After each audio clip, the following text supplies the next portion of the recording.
বন্ধুরা, Mithu skin and hair বিউটিতে তোমাদের সবাইকে স্বাগত। বাড়িতে বসে তোমরা যেটা খেলে বা যে ড্রিঙ্ক বা যেটা লিকুইডটা পানীয় করলে তোমাদের স্কিনটা হবে ফেয়ার দিয়ে এটা বানিয়ে যদি তোমরা খাও রোজ দিনের পর দিন, তোমাদের স্কিনটা হবে ফেয়ার উজ্জ্বল চকচকে টান টান, মুখের মধ্যে দাগ স্পট তো দূর হবে। তাছাড়া বয়সের আগে স্কিনটা ঝুলে যাওয়া, ব্রণ, পিম্পল, র্যাশেস সেগুলো কিন্তু দূর করবে আর স্কিনটাকে করবে ফেয়ার উজ্জ্বল চকচকে টান টান। আর এটা শোভনে কিন্তু আমাদের হেয়ারটাও কিন্তু খুব ভালো থাকবে। তো চলো তোমরা বাড়িতে কীভাবে বানিয়ে বা কিভাবে তোমরা খাবে আর যেটা খেয়ে আমাদের স্কিনটা তো ফেয়ার উজ্জ্বল চকচকে টান টান হবে, দাগ স্পট দূর হবে। আর দেখবে তোমার স্কিন যাই হোক না কেন, তোমাকে কিন্তু সবসময় অল্প বয়সীদের ত্বকের মতন মনে হবে।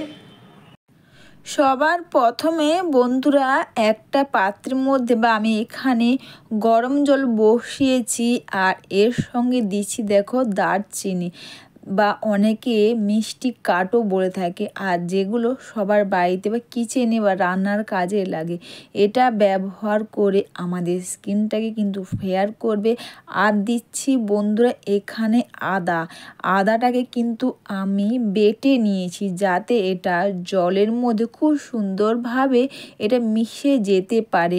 আর দিয়ে দিলাম বন্ধু দুটো সাইজের তেজপাতা, আর এখানে দিলাম অ্যালোভেরা।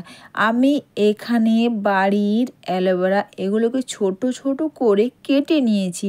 আর তোমরা যখনই বাড়িতে বা গাছের কোনো অ্যালোভেরা এইভাবে জেল ব্যবহার করবে, তা সবার প্রথমে কিন্তু এটাকে কেটে নিয়ে তোমরা নর্মাল জলের মধ্যে রেখে দেবে। দেখবে একটা ইয়েলো কালারের জেল বের হয়, ওটা কিন্তু বেরিয়ে গেলে খুব ভালো। আর কিন্তু এখানে আমি মৌরি দিয়েছি আর এখানে দিলাম কস্তুরি হলুদ।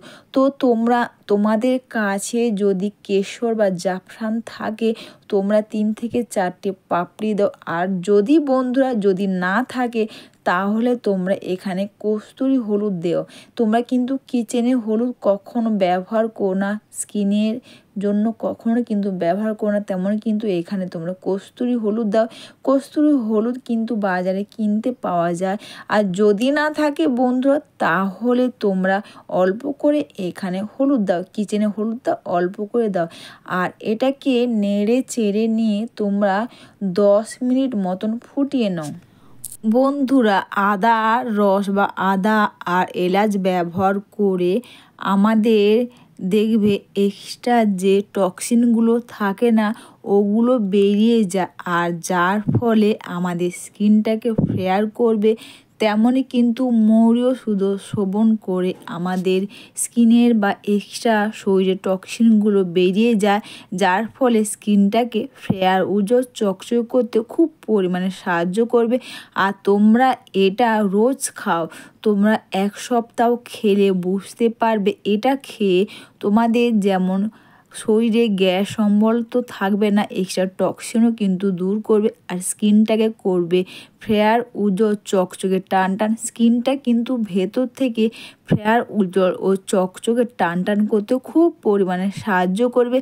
আর কিন্তু অ্যালোভেরা দেওয়াতে আমাদের যে অনেকে দেখবে গ্যাস অম্বলের সমস্যা হয় সেটা কিন্তু আর হবে না। অ্যালোভেরা দেওয়াতে যাদের গ্যাস অম্বলের সমস্যা আছে তাদের কিন্তু এটা অ্যালোভেরা জেল বা এইভাবে খেলে কিন্তু গ্যাস অম্বল বা গ্যাস কিন্তু থাকবে না। আর এর সঙ্গে কিন্তু আমি মধু দিয়েছি যাতে এটা টেস্টটাও তোমাদের ভালো লাগবে, খেতেও কিন্তু খুব ভালো লাগবে। আর এটা তোমরা গরম গরম সকালে খালি পেটে খাও, চা যেমন খাও তোমরা তেমনই কিন্তু তোমরা চার মতন করে এটা সকালে হালকা গরম থাকবে বা গরম থাকবে অল্প গরম অবস্থা বা যেভাবে তোমাদের গরমটা তোমরা নিতে পারবে সেই গরমটাই তোমরা নিয়ে খাও, যাতে এটা তোমাদের শোভনে যেমন স্কিনটা ফেয়ার উজ্জ্বল চকচকে টান টান করবে, তেমন আমাদের গ্যাস অম্বলের সমস্যা কিন্তু খুব সহজে দূর করবে। এটা কিন্তু বন্ধুরা আমাদের স্কিনকে পুরো ভেতর থেকে হেয়ার উজ্জ্বল ও চকচকে করতে খুব পরিমাণে সাহায্য করবে। আর যাদের সুগার থাকে বা ডায়াবেটিস বা যাদের সুগার আছে বন্ধুরা, তোমরা কিন্তু এখানে মধুটা দেবে না, মধু ছাড়াই তোমরা খাও। আর দেখবে এটা 1 সপ্তাহ খাওয়ার পরেই তোমরা বুঝতে পারবে স্কিনটা কত পরিমাণে ফেয়ার হবে। অবশ্যই বন্ধুরা, ভিডিওটা তোমাদের ভালো লেগে থাকলে তোমরা কিন্তু কমেন্টস করে অবশ্যই জানিও। একটু লাইকস কমেন্টস ও একটু বেশি বেশি ও শেয়ার করে আমার পাশে দেখো। সবাইকে টাটা, সবাই খুব ভালো থেকো, সুস্থ থেকো।